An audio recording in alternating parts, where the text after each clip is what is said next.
How's it going, guys? Wow, can't go to sleep anymore these days. Uh, Last night, around 1 o'clock in the morning Eastern time, the U.S., along with the D.E.A, conducted a raid, as you'll see here, um, of Caracas in Venezuela. Um, Completely successful raid. They captured Nicolas Maduro, and his wife safely.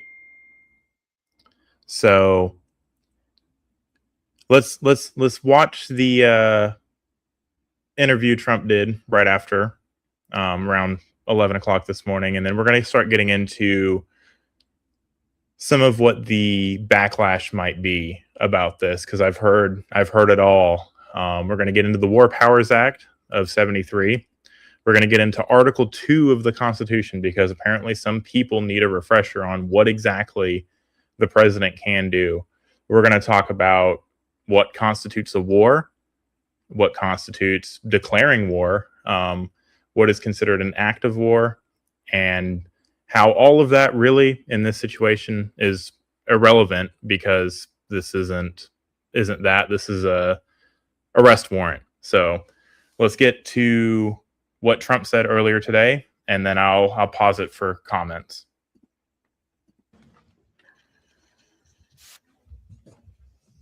Okay, thank you very much. This is big stuff. We appreciate you being here. Late last night and early today, at my direction, the United States Armed Forces conducted an extraordinary military operation in the capital of Venezuela. Overwhelming American military power, air, land, and sea, was used to launch a spectacular assault. And it was an assault like people have not seen since World War II. It was a force against a heavily fortified military fortress in the heart of Caracas to bring outlaw dictator Nicolas Maduro to justice. This was one of the most stunning, effective, and powerful displays of American military might and competence in American history.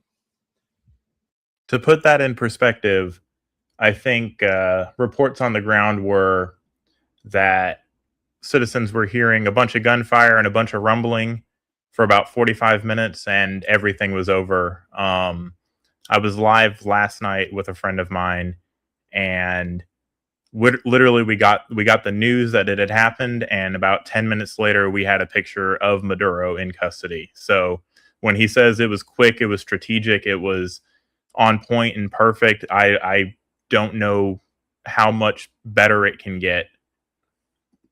And if you think about it, there's some other good ones like the attack on Soleimani, the attack on al-Baghdadi, and the obliteration and decimation of the Iran nuclear sites just recently in an operation known as Midnight Hammer. All perfectly executed and done. No nation in the world could achieve what America achieved yesterday, or frankly, in just a short period of time. All Venezuelan military capacities were rendered powerless as the men and women of our military, working with U.S. law enforcement, successfully captured Maduro in the dead of night. So that's he kind of glosses over that, but that's very important. United States law enforcement conducted this raid of Maduro's house. I akin this to no different than any drug smuggler in the U.S. getting their door kicked in by the SWAT team. It was dark. The lights of Caracas were largely turned off due to a certain expertise that we have. It was dark. A certain expertise. Deadly. But captured along with his wife Celia Flores, both of whom now face American justice. Maduro and Flores have been indicted in the Southern District of New York, Jay Clayton, for their campaign of deadly narco-terrorism against the United States and its citizens. I want to thank the men and women of our military who achieved such an extraordinary success overnight with breathtaking speed, power, precision, and competence. You rarely see anything like it. You've seen some raids in this country that didn't go so well. They were an embarrassment. If you look back to Afghanistan, or if you look back to the Jimmy Carter days, they were different days. We're a respected country again, like never before.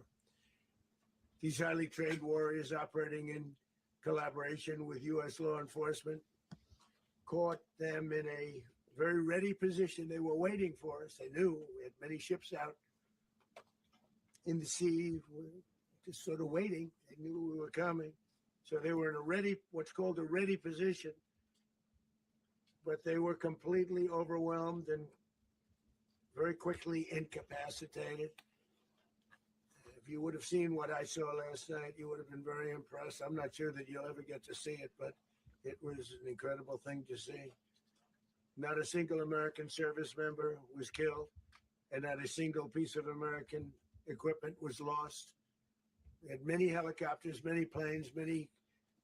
That's actually really important. Not a single American casualty in this entire raid of I think they said there was over 100 aircraft in the air, soldiers on the ground as well as law enforcement. No one was hurt.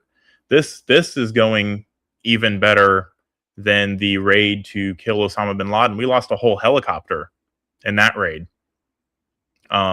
Nothing. Over and done with in 45 minutes. Many people involved in that fight. But think of that, not one piece of military equipment was lost, not one service member was, more importantly, killed. The United States military is the strongest and most fearsome military on the planet by far. There is. With capabilities and skills our enemies can scarcely begin to imagine. We have the best equipment anywhere in the world. There's no equipment like what we have. And you see that even if you just look at the boats. We've knocked out 97% of the drugs coming in by sea. 90%. Each boat kills on average, 25,000 people. We knocked out 97%. And those drugs mostly come from a place called Venezuela. We're going to run the country until such time as we can do a safe, proper, and judicious transition. So we don't want to be involved with having somebody else get in, and we have the same situation that we had for the last long period of years.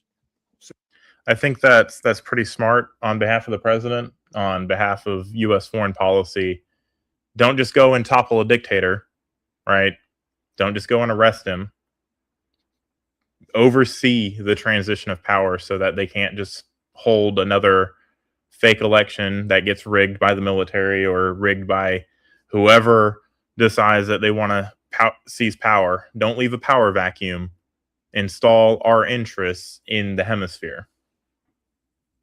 we are going to run the country until such time as we can do a safe, proper, and judicious transition. And it has to be judicious, because that's what we're all about. We want peace, liberty, and justice for the great people of Venezuela. And that includes many from Venezuela that are now living in the United States and want to go back to their country. It's their homeland. We can't take a chance that somebody else takes over Venezuela that doesn't have the good of the Venezuelan people in mind. We've had decades of that. We're not going to let that happen. We're there now, and what people don't understand, but they understand as I say this, we're there now, but we're going to stay until such time as the proper transition can take place. So we're going to stay until such time as we're going to run it essentially until such time as a proper transition can take place. As everyone knows, I think it was kind of funny. So you can see he's reading from a script, and he's like, you know what, this doesn't make sense. We're gonna run it. We got him. We're gonna run it. It's like when he was asked a couple of weeks ago, "Are you gonna declare war on Venezuela?" No, I think we're just gonna kill him. I love how he just transitions. the oil business in Venezuela has been a bust, a total bust, for a long period of time. They were pumping almost nothing by comparison to what they could have been pumping and what could have taken place. We're going to have our very large United States oil companies, the biggest anywhere in the world, go in, spend billions of dollars, fix the badly broken infrastructure, the oil infrastructure, and start making money for the country. So I wanna add something to what he just said. When Maduro seized power, um, there were U.S. oil companies in the area operating, um, legally. They had purchased oil leases and whatnot, and purchased land and owned the rights to those resources. And under the guise of socialism and equality for all and wealth for all, Maduro seized those. Said, "Nope, you don't own those anymore. We own those." Kicked them out. Said, "We run this now." And none of any of that prosperity went to see his people. None of any of that was used for the greater good like it was claimed to be used for. It was just a corrupt dictator seizing the means of production and seizing assets from the people. Um, he didn't share, so to say. Socialists love to say we're just doing this for everybody, but this is what it leads to. It leads to Venezuela. And we are ready to stage a second and much larger attack if we need to do so. So we were prepared to do a second wave if we needed to do so. We actually assumed that a second wave would be necessary, but now it's probably not. The first wave, if you'd like to call it that, the first attack was so successful. Oh man, if you guys remember, I think it was a week and a half ago, the defense minister or whatever of Venezuela basically was saying that he was arming the people, and the U.S. incursion was not going to be allowed, and imperialism this and imperialism that. How are you going to sit back with a straight face and act like you're going to do something, and then let your country be overrun in 45 minutes? Successful. We probably don't have to do a second, but we're prepared to do a second wave, a much bigger wave, actually. This was pinpoint, but we have a much bigger wave that probably won't have to do.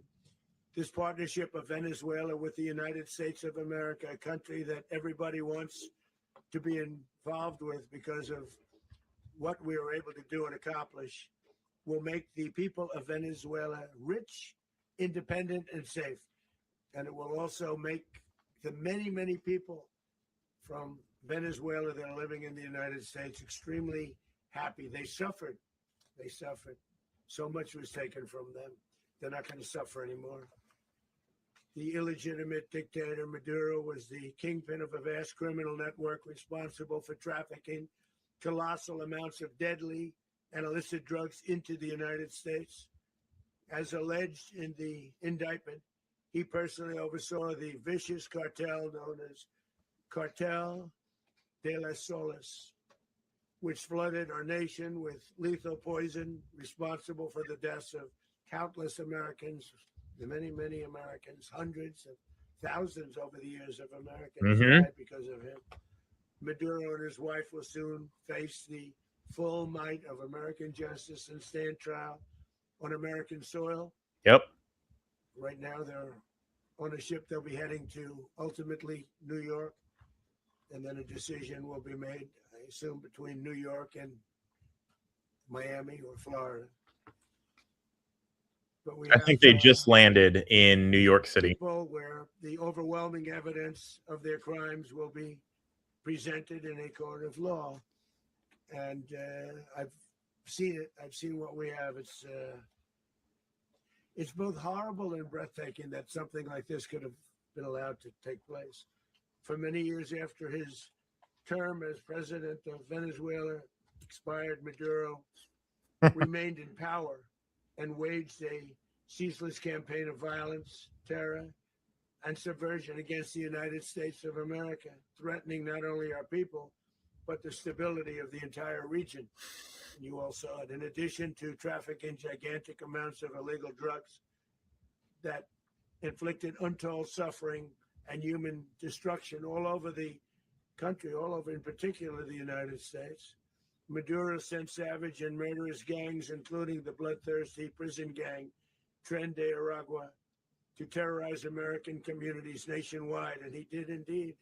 They were in Colorado. They took over apartment complexes. They cut the fingers off people if they called police. They were brutal. But they're not so brutal now. And I just have to congratulate our military, Pete, and everybody, and our National Guard, because the job that they've done, whether it's in Washington, D.C., where we have a totally safe city, where it was one of the most unsafe cities anywhere in the world, frankly, and now we have no crime in Washington, D.C. We haven't had a killing. We had the terrorist attack a few weeks ago. A little bit of a different kind of a threat, but we haven't had a killing in a long period of time, 6-7 months. We used to have two, on average, 2 a week in Washington, our capital. We don't have that anymore. The restaurants are opening. Everyone's happy. They're going, they're walking their daughters, they're walking their children, their wives, they walk to restaurants. Restaurants are opening all over Washington, D.C. So I want to thank the National Guard. I want to thank our military, and I want to thank law enforcement. It's been amazing. And they should do it with more cities. We're doing it, as you know, and we're doing it in Memphis, Tennessee right now, and crime is down. We've just sort of started a few weeks ago, but crime is down now 77%. And the governor of Louisiana called, great person, and he wanted us to help him, as you know, in a certain very nice part of Louisiana, and we have done that. And it was a rough section, and we have crime down. I understand it's down to almost nothing already after 2.5 weeks. New Orleans, it's down to almost nothing, and we've only been there for 2.5 weeks. Can't imagine why governors wouldn't want us to help.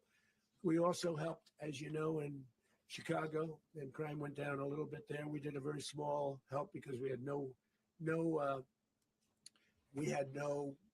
working ability with the governor. The governor was a disaster, and the mayor was a disaster. But it knocked down crime. But we're pulling out of there when they need us. We'll know.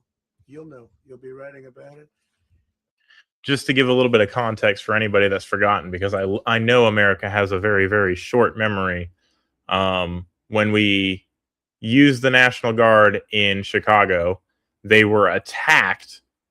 And when the police were called so that force wasn't used against the attackers, the police department, in all of their glory, gave a stand down order to officers en route to the call, basically leaving them, to fend for it themselves. Why? Because the city of Chicago does not assist law enforcement in ICE activity. So you don't uphold the rule of law. Got it. Just put that in perspective for people. And likewise, Los Angeles, where we saved Los Angeles early on, where the head of the police department made a statement that if the federal government didn't come in, we would have lost Los Angeles. That's long after the fires. That's when they had the riots in Los Angeles. We did a great job. Got no credit for it whatsoever, but that's okay. It doesn't matter. We don't need the credit. But we'll be pulling out when they need us. They'll call, or we'll go back if we have to. We'll go back. But we did a great job in various cities. But the place that we're very proud of is Washington, D.C., because it's our nation's capital. We took it from being a crime-ridden mess to being one of the safest cities in the country. But the gangs that they sent raped, tortured, and murdered American women and children. They were in all of the cities I mentioned, Tren de Aragua. And they were sent by Maduro to terrorize our people. And now Maduro will never again be able to threaten an American citizen or anybody from Venezuela. There will no longer be threats. For years, I've highlighted the stories of those innocent Americans whose lives were so heartlessly robbed by this Venezuelan terrorist organization. Really one of the worst. One of the worst. They say the worst. Americans like 12-year-old Jocelyn Nungary from Houston. Beautiful Jocelyn Nungary. What happened to her?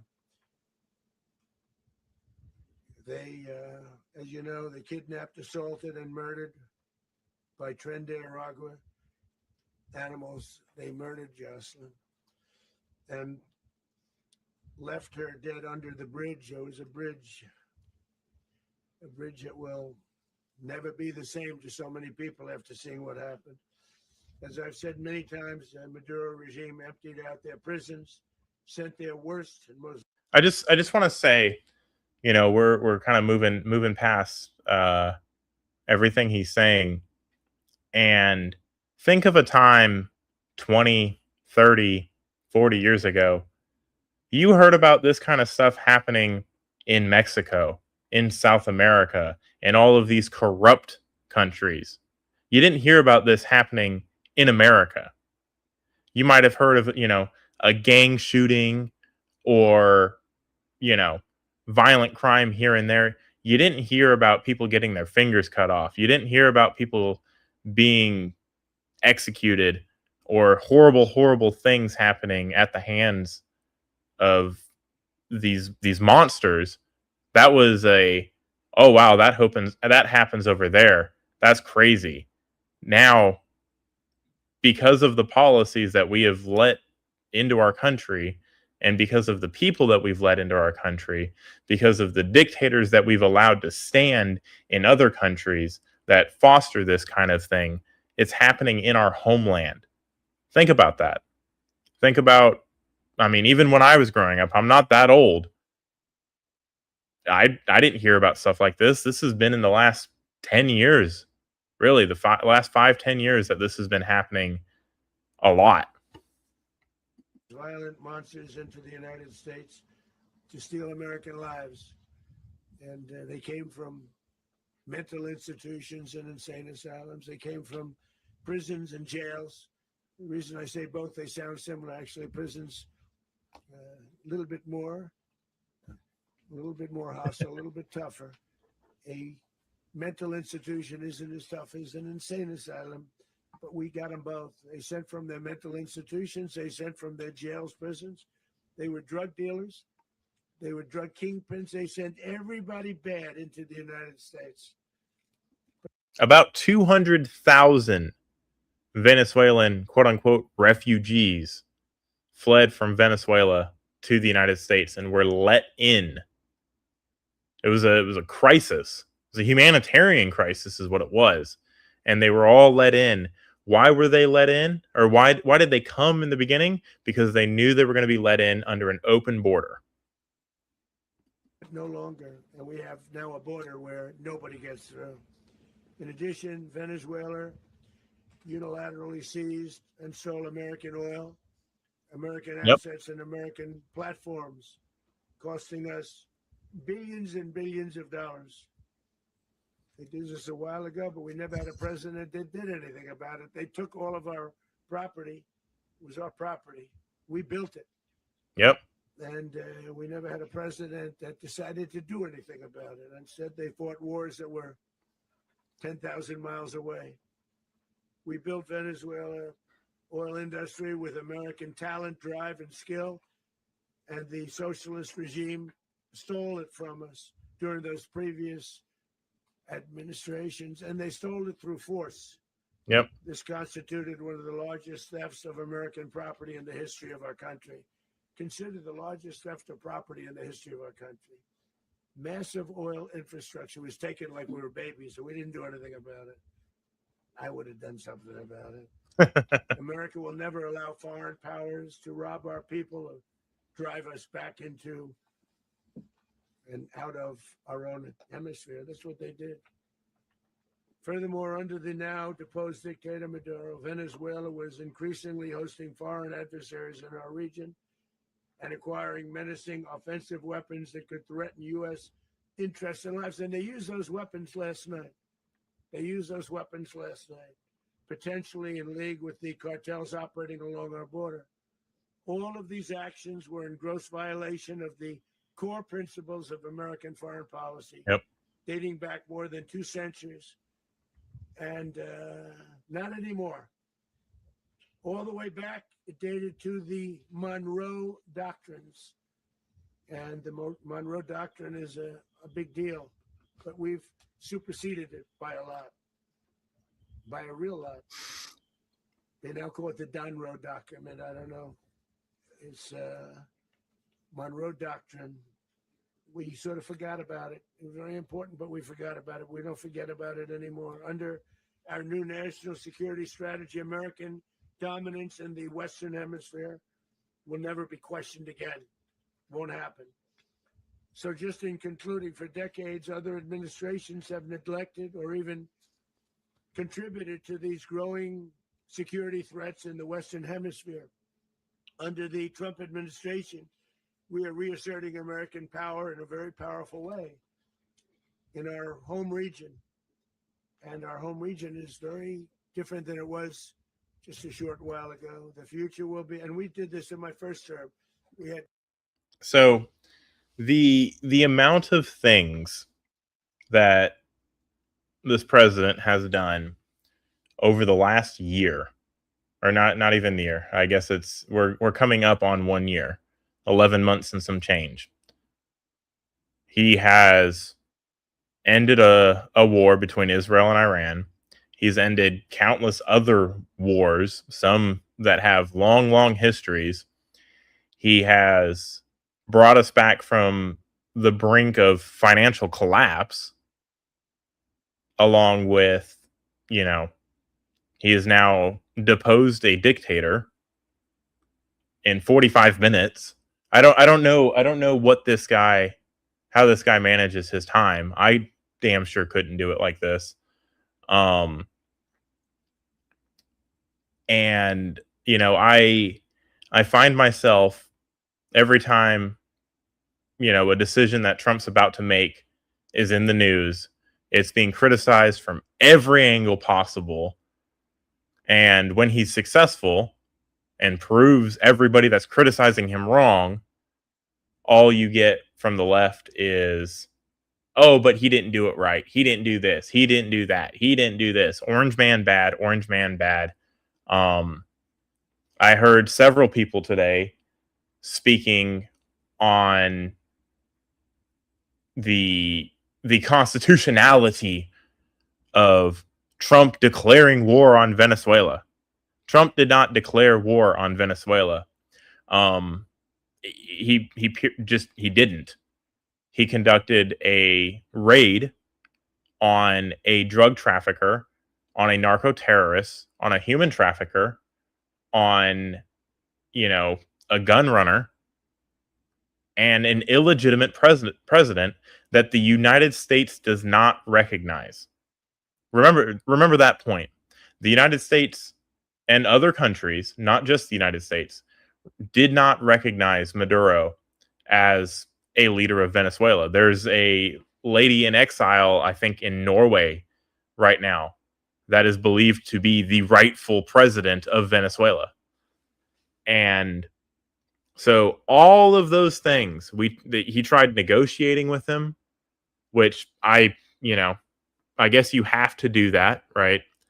But he stonewalled, he played games, he kind of moved the goalposts around and tried to play with America. I guess he didn't learn from Iran. And he was arrested. That is what happened. I can show you here. Where is it at? There we go. Share this. This is an offer, a bounty offer from the Department of State for Nicolas Maduro for, what was it? $50 million. The highest reward in American history was offered for this guy. This was updated on August 7th, 2025. So it hasn't been ripped down as captured yet. But let's see why this gentleman was wanted by the United States government and under whose authority is he wanted. So in March 2020, Maduro was charged in the Southern District of New York for narco-terrorism, conspiracy to import cocaine, possession of machine guns and destructive devices, and conspiracy to possess machine guns and destructive devices. After initially offering a reward of up to $15 million for information, the Department of State on January 10th increased the reward to $25 million. And August 7th, it went up to $50 million. And this is supposed to be a president. You know, I use that term loosely because he's not a president. A president. And that's what this guy is doing. So, in order for there to be a reward like this, especially this big, there must be an arrest warrant. And to have an arrest warrant, you need what? You need a judge. So, this was handled by Congress because Congress sets laws, right? And the judicial branch enforces laws. So the judicial branch decided they're going to put a warrant out for somebody who broke Congress's laws, and the president, using his co-equal branch of government, decided that he was going to uphold his oath to the Constitution to uphold the law and execute the wishes of the judicial branch. Remember, the court system has no teeth. You know, a judge can sit and talk to you all day long, but if you don't have a sheriff or, you know, in this case, a president to execute, that's why it's called the executive branch, to execute the laws and those orders, then you don't really have laws. You know, a law without consequence is not a law. So they put out a warrant for him. Obviously, you know, the U.S. went and captured him, so no one's going to get the money, unfortunately. But this has been talked about as an act of war. This has been talked about, you know, oh, Trump's declaring war. He hasn't declared war on anybody. You know, Article 2 of the Constitution, which I'll switch to right now, the president shall be commander-in-chief of the Army, Navy of the United States and the militia. So what does that mean? That basically the president at any time can direct the military to execute on his laws and his orders. Completely constitutional, especially because it was a judge that signed the order. So no one would be having this conversation about laws and, you know, war and all that fun stuff if, you know, Joe Schmo down the street got their door kicked in for trafficking drugs, right? You would say, oh, he got arrested. Not, you just declared war on that neighborhood. It's preposterous. It makes no sense. You know, I'd argue that people on the left that are making these arguments understand that it makes no sense. It's just more Trump derangement syndrome, and they want anything they can do, you know, desperately to grasp on to the idea that he doesn't know what he's doing or he's a bad person. But it doesn't fly. I want to switch to this video of a creator that I saw that he basically summed it all up. So I'll put it on here now. Hours of the morning, the U.S. conducted strikes in Venezuela, and they were able to arrest the illegitimate president, Maduro. Let's just say that homeboy had a real rude awakening this morning, and he's not having the best New Year so far. This entire operation took 3 hours, and the reports have come out saying there was not a single American casualty. And in fact, no Americans were even wounded in this. Nope. Now, we did bomb them, but it's important to keep in mind that. Okay, maybe bombing somebody might be considered an act of war, but it's just force proportional to make the arrest. This was not a declaration of war.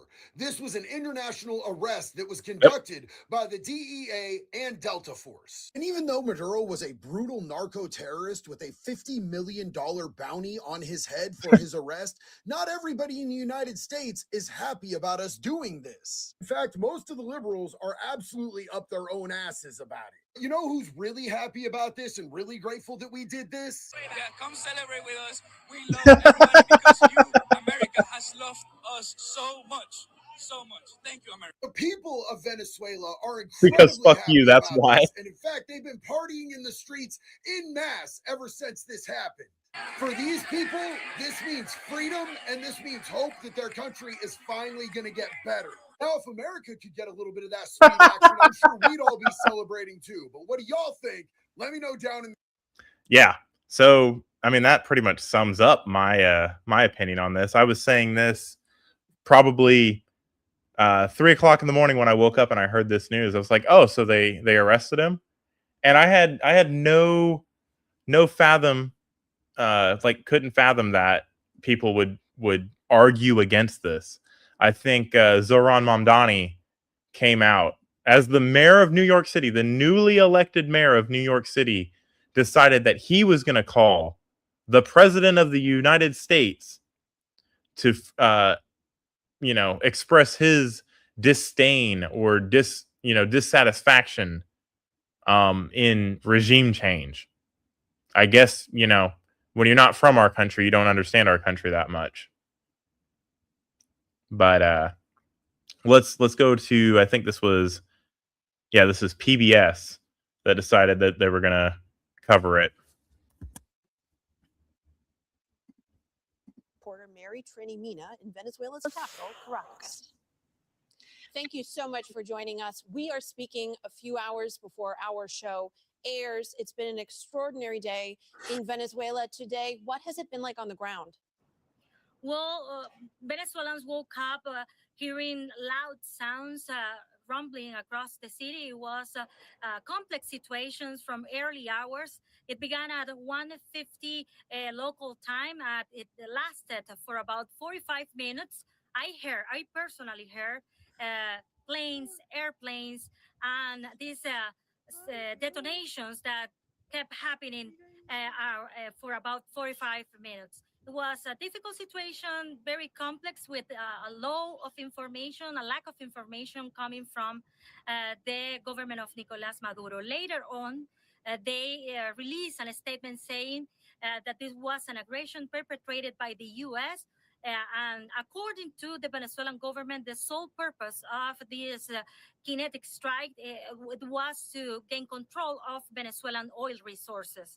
This ended up with the extraction of the leader of Venezuela, Nicolas Maduro, and also his wife, Cilia Flores. Here in Caracas, there's been moments of quiet. Most people have decided to remain at home, considering today's event. And also, some people have decided to go to the streets, mostly the supporters of Nicolas Maduro. We need to remember that the Maduro government were bracing for a situation like this for many months now. And So we just saw the video of them dancing in the street and saying, "Thank you, America." And this lady, in all of her wisdom, has decided that this was primarily for Venezuelan oil. We really couldn't care less about oil. We have plenty of oil. We have more now. We do have more oil now. I think the estimate was like we have $34 trillion or $17 trillion worth of oil reserves that we now control, which is great. Not really the point of any of this. Let's go to, where should we go?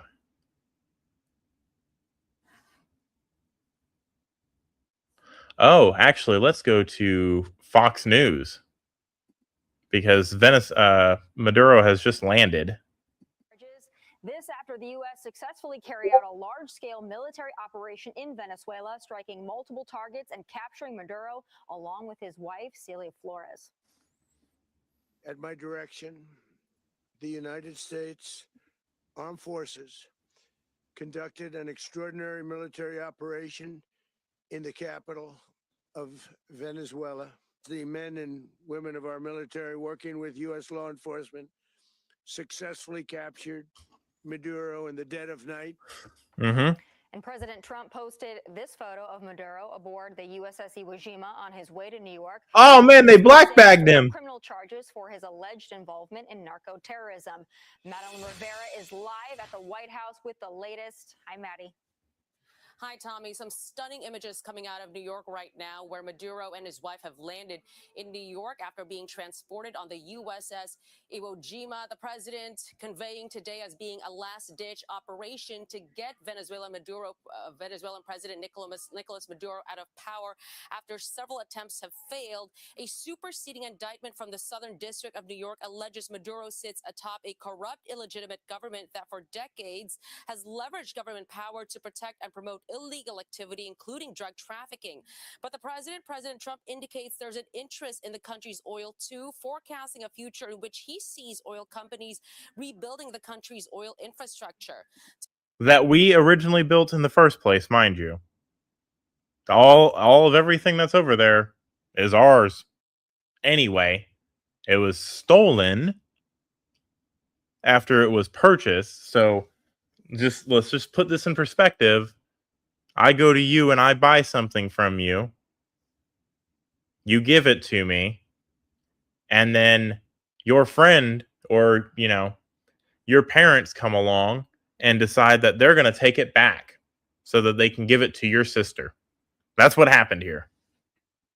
Today, there are growing questions about what comes next. The president says they'll be working to designate people to run the country in the coming days, a team that could include Secretary of State Marco Rubio and Secretary of War Pete Hegseth. The president appearing to rule out the possibility of opposition leader and Nobel Peace Prize winner Maria Corina Machado taking over. Oh. I think it would be very tough for her to be the leader. She doesn't have the support within or the respect within the country. She's a very nice woman, but she. Oh, wow. I did not know that. I thought that was kind of the U.S.'s plan was to install her. That's news to me. I believe she was considered to be the rightful winner of the election that Maduro rigged. So could be interesting. I think she should at least run or be able to run, but sounds like they don't have that plan. He doesn't have the respect. The president watched the Operation Absolute Resolve unfold in real time. It involved 150 aircraft and took months of planning and coordination. Last night, the weather broke just enough. Love Raising Cane. That only the most skilled aviators in the world could maneuver through ocean, mountain, low cloud ceilings.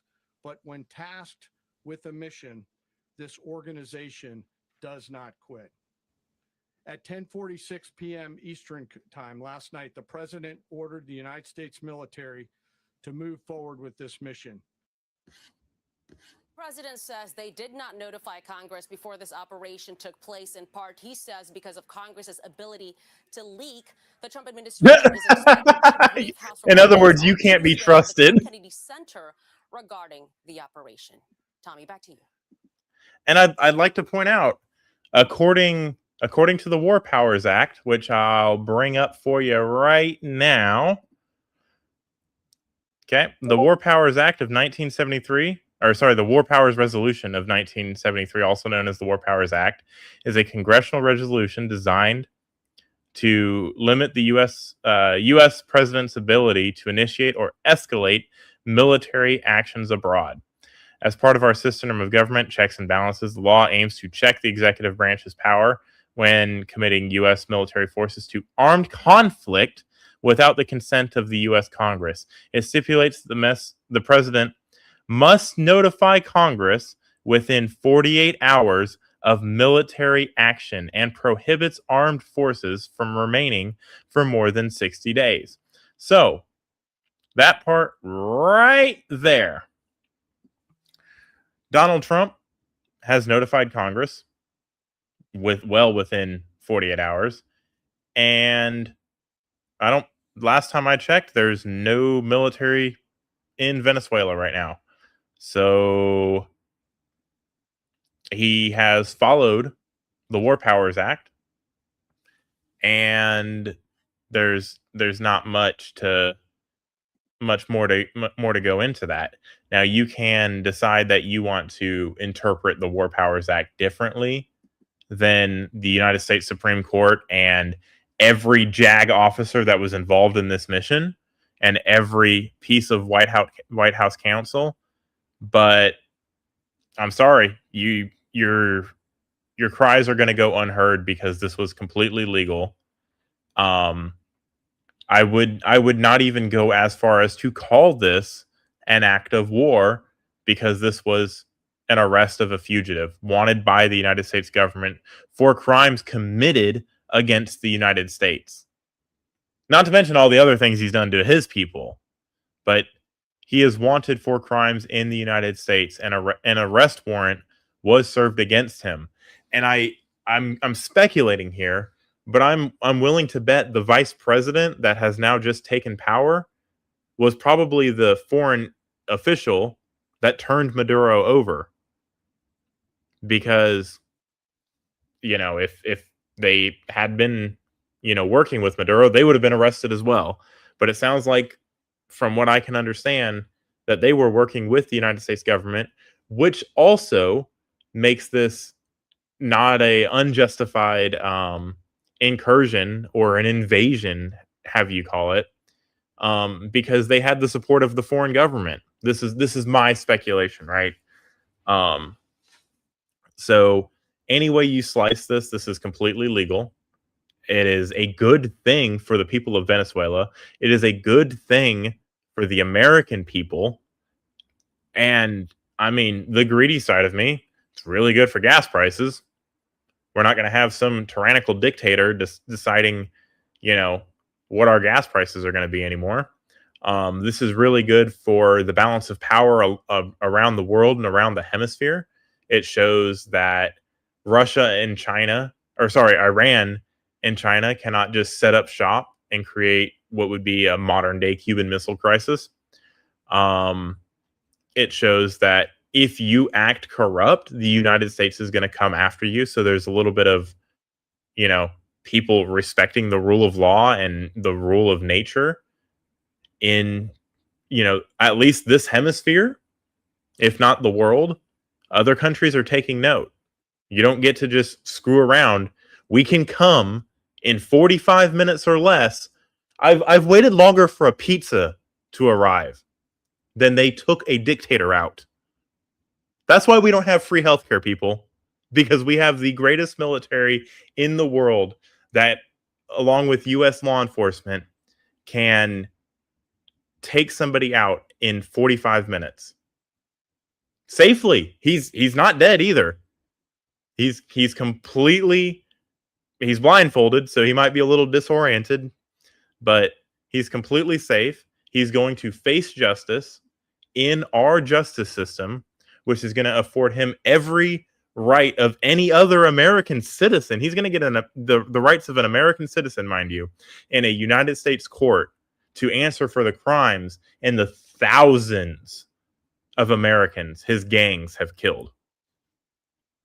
Not to mention the trillions of dollars of oil that he stole from us. So, I mean, he's not answering to that crime, but he is answering for narco-terrorism, gun running, smuggling cocaine, possession of machine guns, all those fun things. And he's going to be tried in an American court, which is probably one of the most fair courts in the world.